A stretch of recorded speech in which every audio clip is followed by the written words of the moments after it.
आज 4 मे 2021 प्रचलितनुसार अनुदान कधी मिळणार? ही जी अपेक्षा आहे सर्वसामान्य शिक्षकांची, यामध्ये प्राथमिक, माध्यमिक, उच्च माध्यमिक शिक्षक यांना वाटते, की जे 20% 40% अनुदानावरती जे शिक्षक आहे, यांच्या मनामध्ये हा जो प्रश्न आहे, तो सातत्याने येत असतो.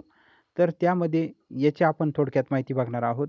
तर याकडे जाण्यापूर्वी सर्वात महत्त्वाचा जो आता प्रचलितकडे जाण्यापूर्वी यामध्ये ज्या अघोषित शाळा आहे, त्रुटीपूर्तता करणाऱ्या शाळा आहे, यांचा पहिला जो आहे प्रश्न हा मार्गी लागेल आणि त्यानंतर प्रचलित धोरण जे आहे ते शिक्षकांना मिळू शकतं.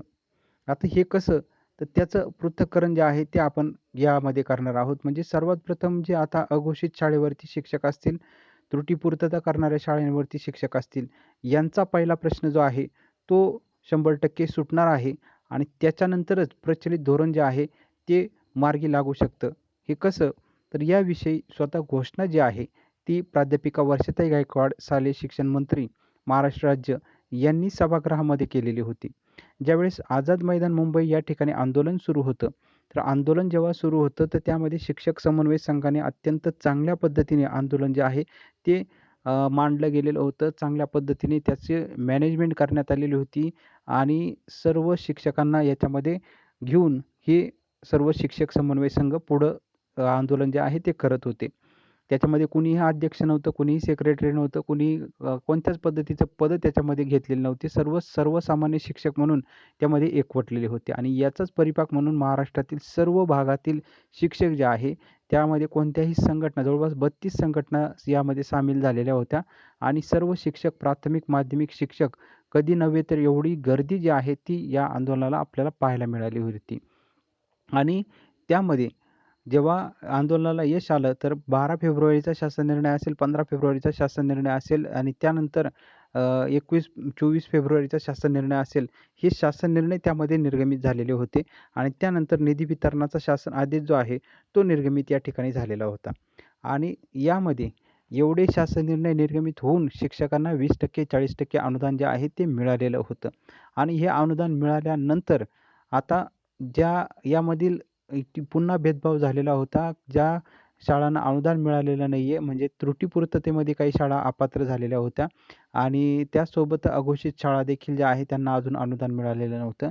अशा त्रुटीपूर्तता करणाऱ्या शाळा असतील, अघोषित शाळा असतील, यांना अनुदान जे आहे ते मिळालं पाहिजे. ही जी भावना आहे, ही स्वतः शिक्षण मंत्री प्राध्यापिका वर्षाताई गायकवाड आणि मंत्रिमंडळाच्या बैठकीमध्ये इतर देखील शिक्षकांनी जे काही आमदार आहे, या आमदारांनी कॅबिनेट दर्जाच्या मंत्र्यांनी मांडलेली होती आणि त्यामुळं मुंबईचा प्रश्न असेल किंवा कोल्हापूर विभागाचा प्रश्न असेल, जो अधिकाऱ्यांच्या हलगर्जीपणामुळे जे या विभागांना वेतन मिळू शकलेलं नव्हतं, त्यांची तपासणी होऊ शकलेली नव्हती, तो प्रश्न मार्गी लावण्यात आलेला आहे आणि त्यामुळं आता सर्वात पहिला ज्या अघोषित शाळा असतील, त्रुटीपूर्तता करणाऱ्या शाळा असतील, यांचा प्रश्न जो आहे तो सोडवला जाणार आहे.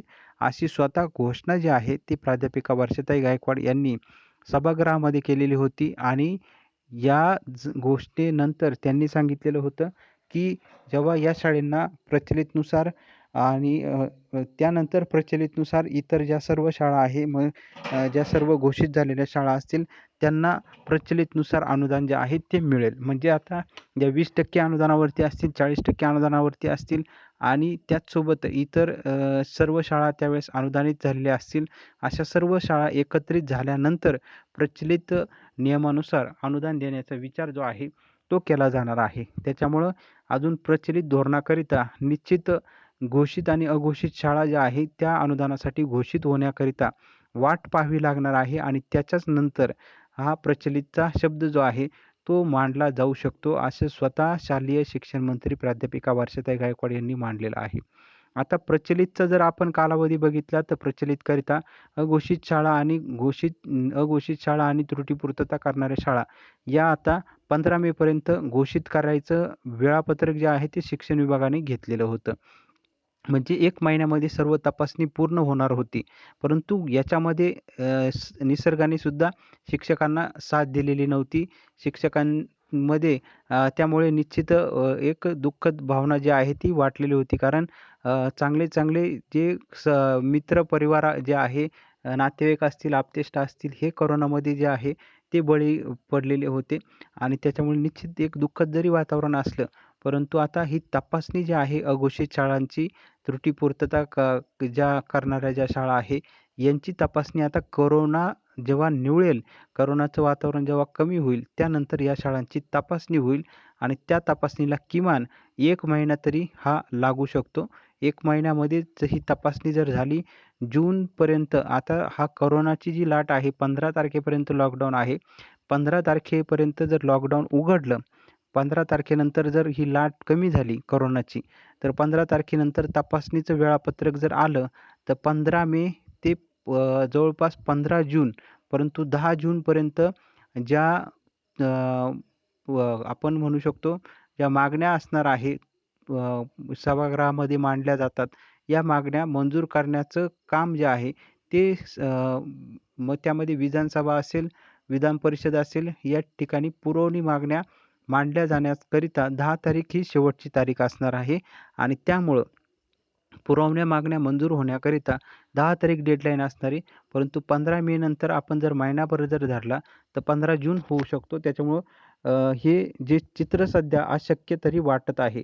आता याकरिता महिन्याच्या आतच ही तपासणी जी आहे, पूर्ण विभागाची ज्या राहिलेल्या आहे विभागणी आहे, ते महिन्याच्या आत जर तपासणी झाली, 10 जूनच्या आत तपासणी जर झाली किंवा 31 मेपर्यंत जर तपासणी जर शक्य झाली 15 दिवसामध्ये, तर आणि तरच शिक्षण पुढच्या 7 दिवसामध्ये म्हणजे 1 जून ते 5 जूनच्या दरम्यान या जर शाळा घोषित करण्यात आल्या आणि 10 जूनला मग यांची पुरवणी मागणी जी आहे ती मांडण्यात आली, तरच या शाळांना अनुदान मिळू शकतं. अन्यथा पुन्हा जुलैच्या अधिवेशनामध्ये यांचं जर पुरवणी मागण्या मंजूर झाल्या नाही, तर पुन्हा पुढचं जे अधिवेशन आहे, हिवाळी अधिवेशन, त्यामध्ये या सर्व शाळा ज्या आहेत त्या जाऊ शकतात. मग नोव्हेंबर, डिसेंबरमध्ये या शाळा ज्या आहे, ऑक्टोबर, नोव्हेंबर, डिसेंबर त्या अधिवेशनामध्ये या सर्व शाळा परत जाऊ शकतात. अशी एकंदरीत परिस्थिती ही आता आपल्याला पाहायला मिळत आहे. त्याच्यामुळे या शाळा जेव्हा घोषित होतील, अनुदान त्यांना मिळेल, त्यानंतरच ज्या सर्व शाळांना प्रचलितनुसार वेतन अनुदान जे आहे ते मिळणार आहे. मग त्याच्यामध्ये 20% अनुदानित असतील, 40% अनुदानित शाळा असतील, यांना त्यानंतर अनुदान जे आहे ते मिळणार आहे. आणि तोपर्यंत मग आता याच्यामध्ये 2 महिने लागतात की आणखी 6 महिने लागतात, हे येत्या काळामध्येच समजणार आपल्याला आहे. आता त्याचसोबत प्रचलित धोरणामध्ये हे जरी आपण बघितलं की त्रुटीपूर्तता करणाऱ्या शाळा असतील, अघोषित शाळा घोषित झाल्यानंतर होईल. परंतु शासनाची जर मानसिकता असेल का या शाळांना आपल्याला डायरेक्टली प्रचलितनुसार वेतन अनुदान द्यायचं आहे, तरी शासन देऊ शकतं. परंतु शासनाची तशी मानसिकता होणं गरजेचं आहे. परंतु ती मानसिकता अजून सध्या तरी वाटत नाही. शासनाची जी मानसिकता आहे ती प्राध्यापिका वर्षाताई गायकवाड यांनी बोलून दाखवलेली आहे, की अघोषित शाळा आणि त्रुटीपूर्तता शाळा घोषित झाल्यानंतरच, त्यांना अनुदान पात्र झाल्यानंतरच एकत्रित सर्व शाळांना अनुदान दिलं जाईल. कारण अनुदान प्रचलितनुसार अनुदान देण्याकरिता किती खर्च लागतोय याची आकडेवारी त्याच वेळेस समजणार आहे आणि त्यानंतर सरकार हा पगाराचा भार उचलेल का उचलणार नाही, हा देखील त्या ठिकाणी प्रश्न असणार आहे. असे अनेक असंख्य प्रश्न अजून प्रचलित धोरणाकरिता असणार आहे. लढा फार मोठा आहे, परंतु सर्व शिक्षकांनी जसं शिक्षक समन्वय संघाच्या छत्राखाली एकत्र येऊन लढा दिलेला होता आणि ह्या लढा दिल्यामुळंच ही शक्ती सर्व शिक्षकांनी मिळवली आणि जे अनुदान जे आहे ते शिक्षकांच्या पदरी पडलेलं होतं. परंतु अजून पुन्हा हा प्रचलितकरिता लढा जो आहे तो मोठा उभा राहावा लागणार आहे. ही मानसिकता सर्व शिक्षकांनी ठेवावी. लढल्यानंतरच, आंदोलन केल्यानंतरच हे प्रचलित धोरण जे आहे ते शिक्षकांना मिळू शकतं. जर आंदोलन मोठं पुन्हा असं झालं नाही, तर मात्र प्रचलितनुसार अनुदान पुन्हा मिळू शकत नाही. ही मानसिकता आता शिक्षकांनी करून ठेवावी आणि त्याकरिता शिक्षक समन्वय संघ हा एकमेव पर्याय फक्त शिक्षकांसमोर असणार आहे. एकट्या मध्ये फार कमी संख्या आंदोलनासाठी उपस्थित असते आणि त्यामुळे प्राथमिक, माध्यमिक, उच्च माध्यमिक तीनही शाळा एकत्र येऊन पुन्हा प्रचलित धोरणाकरिता जर आंदोलन जर शिक्षक समन्वय संघाच्या छत्राखाली जर केलं, तरच हा लढा निश्चित यशस्वी होऊ शकतो.